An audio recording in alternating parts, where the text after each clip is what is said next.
పాత్రికేయ మిత్రులందరికీ పేరు పేరున నమస్కారాలు తెలుపుకుంటూ ఈరోజు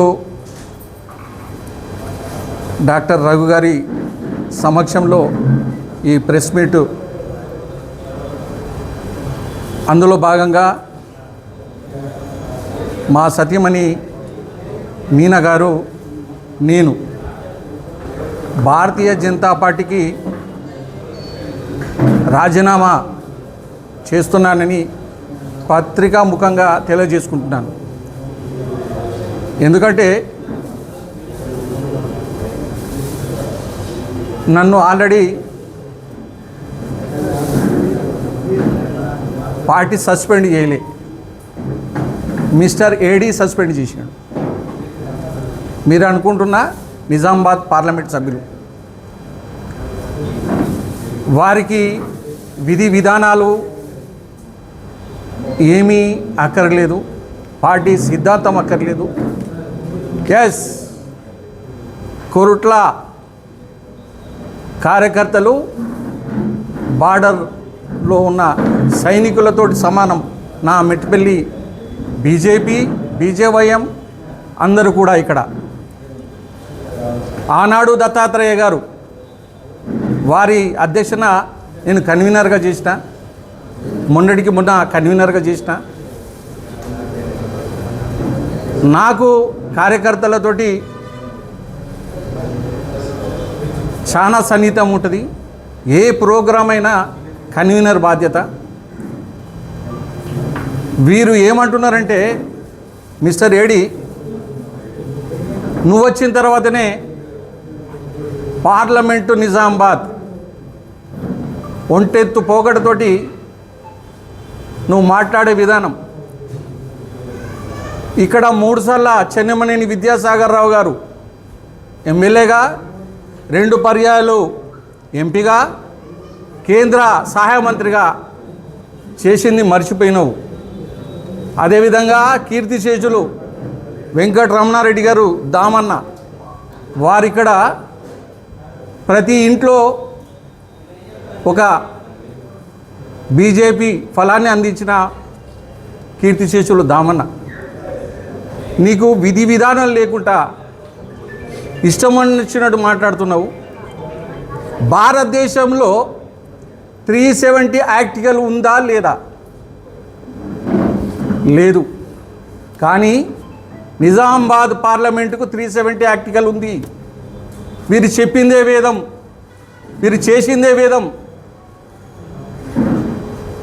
ఆయన ఒంటెత్తు పోగడతోటి డాక్టర్ రఘు గారు మొన్న మున్సిపల్ ఎలక్షన్లో 26 మందిని జమ చేస్తే ఆ లిస్టు తీసుకొని మా సత్యమని నేను పోయినాం, ఇది లిస్ట్ అని చెప్పేసి మీద వారిస్తాడు. మా ప్రచారంకు రావు. ఒక కౌన్సిలర్ మెట్టిపల్లికి సంబంధించిన ఎలాంటి అధికారులను ఇక్కడికి రానియవు.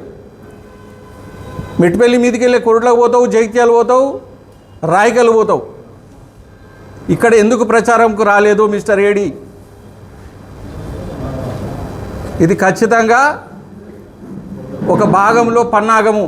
డాక్టర్ రఘు గారికి వారు చెప్పలేదు, నేను చెప్తున్నా. డాక్టర్ రఘు గారు ఇన్ఛార్జిగా ఉన్నారు, వారికి పేరు ఎట్లా వస్తుంది? రావద్దు. సుఖేందర్, డాక్టర్ రఘు గారు వారు నాకు 2 ఇయర్స్ సీనియరు. సేమ్ సుషుభేందర్ ఆర్గనైజేషన్లో చదువుకున్నాం, గురుకుల్లో చదువుకున్నాం. మా ఫాదర్ చరిత్ర ఇంతకుముందే చెప్పిన నేను. చెన్నమనేని విద్యాసాగర్ రావు ఫస్ట్ మా మెట్టిపల్లిలో మా ఇంటికి వచ్చిండు. మిస్టర్ ఏడి 11వ తారీఖు 11వ నెల 9వ తారీఖు ఈ పార్లమెంటుకు నువ్వు వచ్చినప్పుడు నా ఇంటికే వచ్చినావు.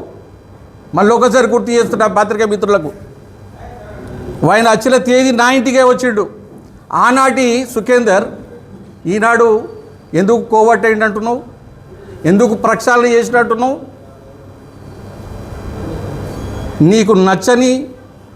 నీకు నచ్చితేనే పార్టీలో ఉండాలా? నీ సొంత ఏజెండానా? పార్టీ సిస్టము, కేంద్రము నిర్ణయము, రాష్ట్ర నిర్ణయం ఏది కూడా నీకు ఒంటెత్తు పోగడతోటి పోతున్నావు. మిస్టర్ ఏడి, నేను నిజామాబాద్కి వెళ్ళి వస్తా. బస్వల లక్ష్మీనరసయ్య గారు ఎక్కడున్నారు ఇప్పుడు? ఎండల లక్ష్మీనారాయణ గారు ఎక్కడున్నారు? వినయ్ రెడ్డి గారు ఎక్కడున్నారు? డాక్టర్ వెంకట్ సునీత ఎక్కడున్నారు? సాంబారి ప్రభాకర్ ఎక్కడున్నారు? మెట్టిపల్లి ప్రాంతమే చెప్పుకుంటా, ఒక్కొక్కరి పేర్లు చెప్పుకుంటా పోతున్నా.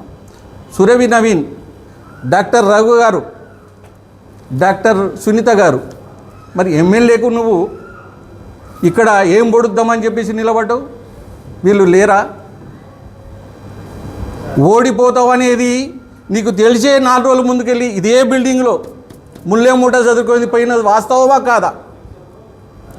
నువ్వు కౌంటింగ్ రోజు నువ్వు హైదరాబాద్ ఉన్నావు. ఒక అభ్యర్థి దాని పరిసరాలలో ఉంటాడు. నువ్వు ఎక్కడున్నావు? హైదరాబాద్లో ఉన్నావు. నీకు తెలుసు ఓడిపోతున్నావని తెలుసు. ఎందుకు ఓడిపోతున్నావని కూడా చెప్పిన దినాలున్నాయి. గెలిస్తే నేను కొన్ని గెలుస్తున్నా, భారతీయ జనతా పార్టీకి వెళ్ళి గెలుస్తలేరని నీ సర్వే ఉన్నది కదా. నువ్వు కంప్యూటర్ నమ్ముతావు కదా. దాని ప్రకారమే కోట్ల అసెంబ్లీ బీజేపీ కార్యకర్తలు ఇది గమనించండి ప్లీజ్. ఆయన సొంత నిర్ణయం కోసం ఆయనే పోస్ట్పోన్ చేసుకొని డబ్బులు లేవంటాడు. డబ్బులు పుష్కలంగా వేరే విధంగా టాపిక్ అది. డబ్బుల విషయం అంటే ఇదే బిల్డింగ్లో ఉండే. ప్లీజ్ మిత్రులారా, కొద్దిగా ఇది 35 సంవత్సరాల బాధ చెప్తున్నా నేను. వేరే విధంగా ఎవరు కూడా అనుకోకండి. భారతీయ జనతా పార్టీ కార్యకర్తలు కూడా మీరు ప్లీజ్ నా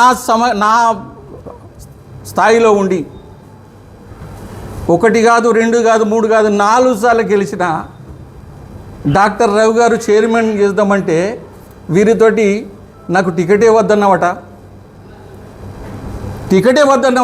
ఆ కారణం చెప్పు అంటున్న పాత్రికేయ మిత్రుల ద్వారా, మీ ద్వారానన్నా వారు ఎప్పుడన్నా మీటింగ్ పెట్టి మీకు ప్రెస్ మీట్ పెడితే సుఖేందర్కు ఎందుకు టికెట్ ఇవ్వద్దన్నాము.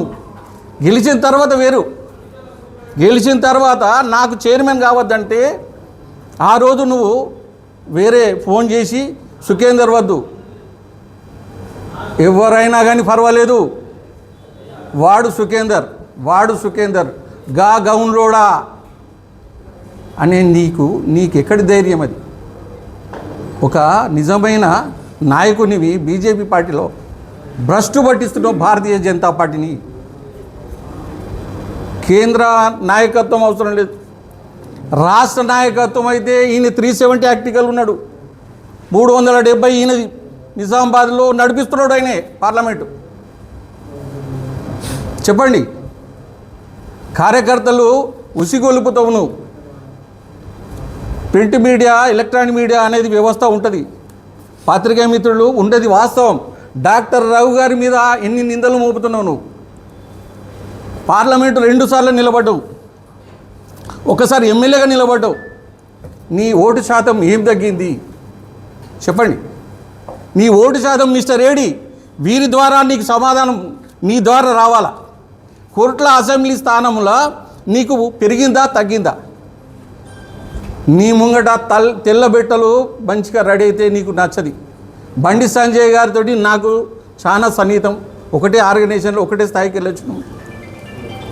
5 సార్లు పాదయాత్ర చేస్తే, సంగ్రామ యాత్ర చేస్తే నేను అక్కడ కనబడితే నువ్వెందుకున్నావు అంటాడు నన్ను. నేను సీనియరు,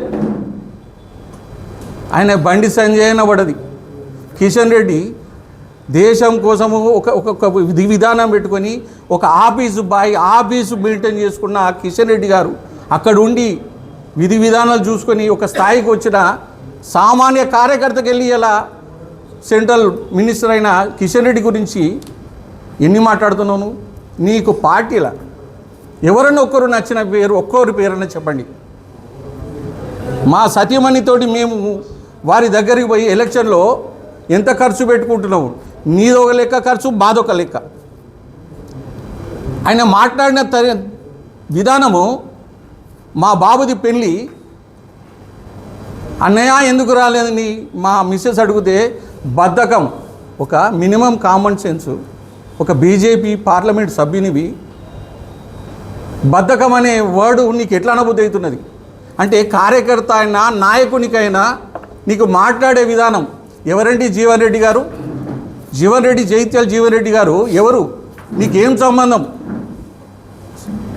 ఆయనది కాంగ్రెస్ పార్టీ, బీఆర్ఎస్ పార్టీ. మన కార్యకర్తల గురించి మాట్లాడు, మన పార్టీ విధానం గురించి మాట్లాడు. జీవన్ రెడ్డి గారు మంచోరు, నీకేమని సంబంధం? నీకు పార్లమెంట్లో వాళ్ళు నీకు సహాయం చేస్తే జీవన్ రెడ్డి గొప్పోడు, నువ్వు మాట్లాడుకోవచ్చు. పార్టీలలో మనం మాట్లాడుతుంటాం, మేము మాట్లాడితే కోవట్, నువ్వు మాట్లాడితే అది ఏమంటారో మరి నీకే ఇడిచిపెడుతున్నా. జీవన్ రెడ్డి గారు పార్లమెంట్లో నీకు సహాయం చేసింది ఒక కన్వీనర్గా నాకు తెలుసు. కార్యకర్తలందరికీ చెప్తున్నా, మీ ద్వారా ఓన్లీ ఏడీ ద్వారానే నేను బయటకు పోవాల్సి వస్తున్నది. నేను సతీమణి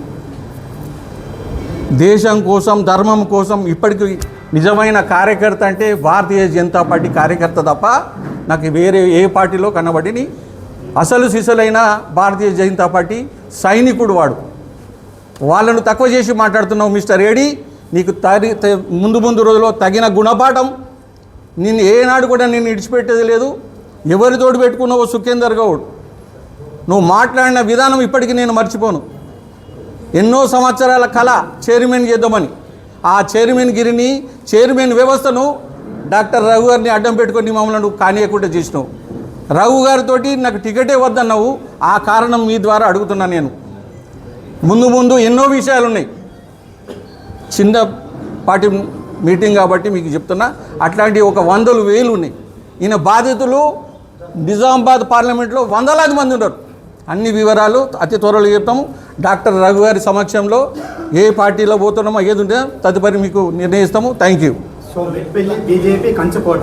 ఎస్, అటువంటి బీజేపీ కంచుకోట ఏడీ పతనం ప్లస్ బీజేపీ పతనం మీతోటే మొదలైంది అనుకోవచ్చు. 100% అటు పార్టీకి ఇటు ఏడీకి 100%. నేను పార్టీ నిర్ణయం, పార్టీ కట్టుబడి ఉన్నా అంటున్నా. నేను నా భారతీయ జనతా పార్టీ ఏ పార్టీలకు పోయినా కానీ నా ఆర్గనైజేషన్ తక్కువ చేసి మాట్లాడను.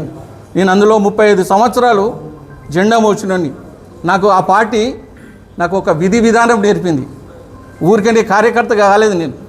నేను ఇలా ఈ స్థాయిలో ఉన్నా అంటే నాకు భారతీయ జనతా పార్టీ భిక్షగా భావిస్తాను. నేను ఆ జెండా కింద ఒక బిచ్చగా లెక్క నేనున్నా. నా పార్టీ నేర్పిన పాఠం అది. నేను ఆర్ఎస్ఎస్ భావాలు కలిగినోని చిన్ననాటి, తర్వాతనే బీజేపీ. చిన్నప్పటికెళ్ళి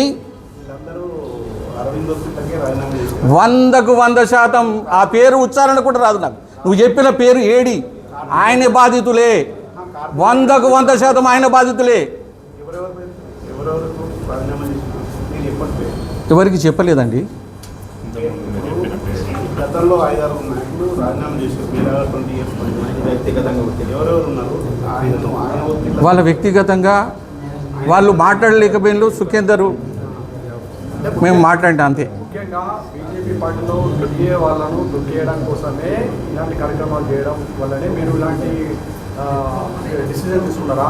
దీనికి కారణం ఎవరు అని చెప్పండి. దీనికి పూర్తి బాధ్యత అంతా ఏడీ గారు. ఒక ఆర్గనైజేషన్కి వెళ్ళి వచ్చిన ఎవరు కూడా సిస్టమ్ తెలిసిన వాళ్ళు, భారతీయ జనతా పార్టీ బ్లడ్ ఉన్న వాళ్ళందరూ ఎవరు ఇట్లా చేయరు. ఆయన సంస్కృతి కాంగ్రెస్ సంస్కృతి, కాంగ్రెస్ కల్చర్ కాబట్టి ఆయన ఏదన్నా చేయగలుగుతాడు, ఎందన్నా తొక్కేయగలుగుతాడు. ముందు వారికి తొక్కేసేది కూడా ఒక నిర్ణయం తీసుకుంటాం. ఆ పార్టీ ఏదన్నా మీకు 100% మీకు చెప్పిన తర్వాతనే మేము వేరే పార్టీలో జాయిన్ అవుతాం. చాలా మంది ఉన్నారు.